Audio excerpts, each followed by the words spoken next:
ಎಲ್ರಿಗೂ ನಮಸ್ಕಾರ. ಇವತ್ತು ಒಂದು ವಿಶೇಷವಾದ ಹುಳಿ ಮಾಡ್ತಾಯಿದ್ದೀನಿ. ದೇವಸ್ಥಾನದಲ್ಲಿ ಸಾಮಾನ್ಯವಾಗಿ ಇದನ್ನು ಮಾಡ್ತಾರೆ. ತುಂಬ ರುಚಿಯಾಗಿರುತ್ತೆ. ಸ್ವಲ್ಪ ಗಟ್ಟಿ ಹುಳಿ. ಆದರೆ ಒಂದು ವಿಶೇಷ ಅಂತಂದರೆ ಬೇಳೆ ಹಾಕಿರಲ್ಲ. ಹೇಗೆ ಮಾಡೋದು ಅಂತ ನೋಡೋಣ. ಈ ಒಂದು ರುಚಿಯಾದ ಸಾತ್ವಿಕ ಹುಳಿನ ತುಂಬ ಸುಲಭ ವಿಧಾನ. ಮೊದಲನೇದಾಗಿ ಒಂದು ಪಾತ್ರೆಗೆ ಒಂದು 2ರಿಂದ 3 ಸ್ಪೂನ್ನಷ್ಟು ಎಣ್ಣೆ ಹಾಕ್ಕೊಂಡಿದ್ದೀನಿ. ಇದಕ್ಕೇನು ಒಗ್ಗರಣೆ ಮಾಡ್ಕೋತಾ ಇಲ್ಲ. ಎಣ್ಣೆ ಬಿಸಿಯಾಗಿದೆ. ಇದಕ್ಕೆ ಸಿಹಿ ಕುಂಬಳಕಾಯಿ ಚೆನ್ನಾಗಿ ತೊಳೆದು ಹೆಚ್ಕೊಂಡಿರೋ ಅಂಥದ್ದು. ನಾನಿಲ್ಲಿ ಸಿಪ್ಪೆ ತೆಗೆದಿಲ್ಲ, ನೀವು ಬೇಕಾದ್ರೆ ತೆಗಿಬೋದು.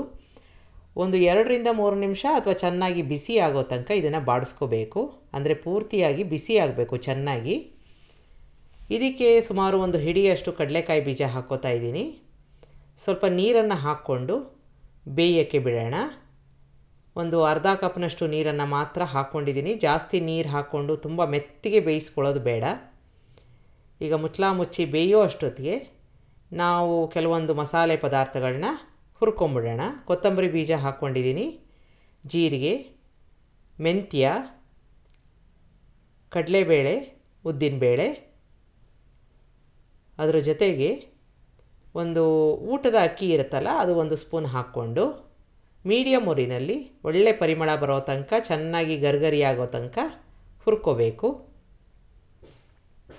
ಈಗ ಲೈಟಾಗಿ ಕಲರು ಚೇಂಜ್ ಆಗಿದೆ. ಇದಕ್ಕೆ ಬ್ಯಾಡಗಿ ಮೆಣಸಿನ್ಕಾಯಿ ಹಾಕ್ಕೊಂಡಿದ್ದೀನಿ. ಒಂದು 10ರಿಂದ 12 ಹಾಕ್ಕೋಬೋದು.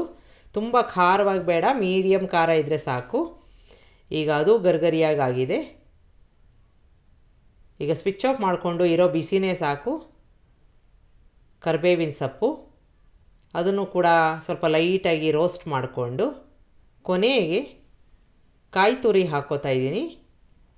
ಆ ಇರೋ ಬಿಸಿಗೆ ಸ್ವಲ್ಪ ಕೈ ಆಡಿಸಿದ್ರೆ ಸಾಕು. ತುಂಬ ಹುರಿಯೋ ಅಂಥ ಅವಶ್ಯಕತೆ ಏನೂ ಇಲ್ಲ. ಈಗ ಎಲ್ಲವನ್ನು ಚೆನ್ನಾಗಿ ಮಿಕ್ಸ್ ಮಾಡಿಕೊಂಡು ಪೂರ್ತಿಯಾಗಿ ಆರಕ್ಕೆ ಬಿಡಬೇಕು. ಆರಿದ ಮೇಲೆ ಇದನ್ನು ನಾವು ಮಿಕ್ಸಿ ಜಾರ್ಗೆ ಹಾಕ್ಕೊಂಡು, ತುಂಬ ನುಣ್ಣಗೆ ಬೇಡ, ಸ್ವಲ್ಪ ತರ್ತರಿಯಾಗಿ ರುಬ್ಕೊಂಡ್ರೆ ಸಾಕು. ಈಗ ಮಿಕ್ಸಿ ಜಾರ್ಗೆ ಹಾಕ್ಕೋತಾ ಇದ್ದೀನಿ. ಎಷ್ಟು ಬೇಕೋ ಅಷ್ಟು ನೀರನ್ನು ಹಾಕ್ಕೊಂಡು ರುಬ್ಕೊಂಬಿಡೋಣ. ಈ ಮಸಾಲೆ ಇದೆಯಲ್ಲ, ಇದು ತುಂಬ ರುಚಿಯನ್ನು ಕೊಡುತ್ತೆ ಹುಳಿಗೆ. ಈಗ ರುಬ್ಕೊಂಡು ಇಟ್ಕೊಂಡಿದ್ದೀನಿ. ಈ ರೀತಿಯಾಗಿ ಇಟ್ಕೊಂಡ್ರೆ ಸಾಕು. ಇಲ್ಲಿ ಅರ್ಧ ಬೆಂದಿದೆ ನಮ್ಮ ಕುಂಬಳಕಾಯಿ. ತುಂಬ ಮೆತ್ತಿಗೆ ಬೇಯಿಸ್ಕೊಳ್ಳೋದು ಬೇಡ. ಈ ರುಬ್ಕೊಂಡಿರೋ ಒಂದು ಮಸಾಲೆನ ಹಾಕ್ಕೊಂಡಿದ್ದೀನಿ. ಚೆನ್ನಾಗಿ ಮಿಕ್ಸ್ ಮಾಡ್ಕೊಂಬಿಡೋಣ. ತುಂಬ ಗಟ್ಟಿ ಇದೆ, ಹಾಗಾಗಿ ಸ್ವಲ್ಪ ನೀರನ್ನು ಕೂಡ ಹಾಕ್ಕೋಬೇಕು. ನಿಮಗೆ ಯಾವ ಹದದಲ್ಲಿ ಹುಳಿ ಬೇಕೋ ಆ ಥರ ನೋಡಿಕೊಂಡು ನೀರನ್ನು ಹಾಕ್ಕೋಬೇಕು. ಇಲ್ಲಿ ಸುಮಾರು ನಾನು 1 ಗ್ಲಾಸಷ್ಟು ನೀರನ್ನು ಹಾಕ್ಕೋತಾ ಇದ್ದೀನಿ.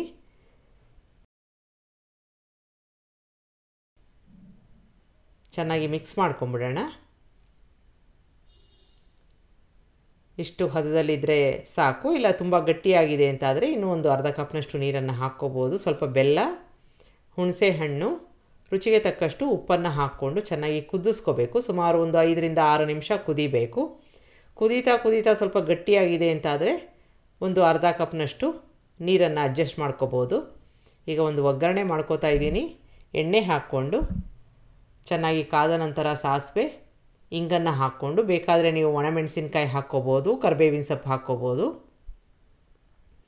ಈಗ ಒಗ್ಗರಣೆ ಆಗಿದೆ.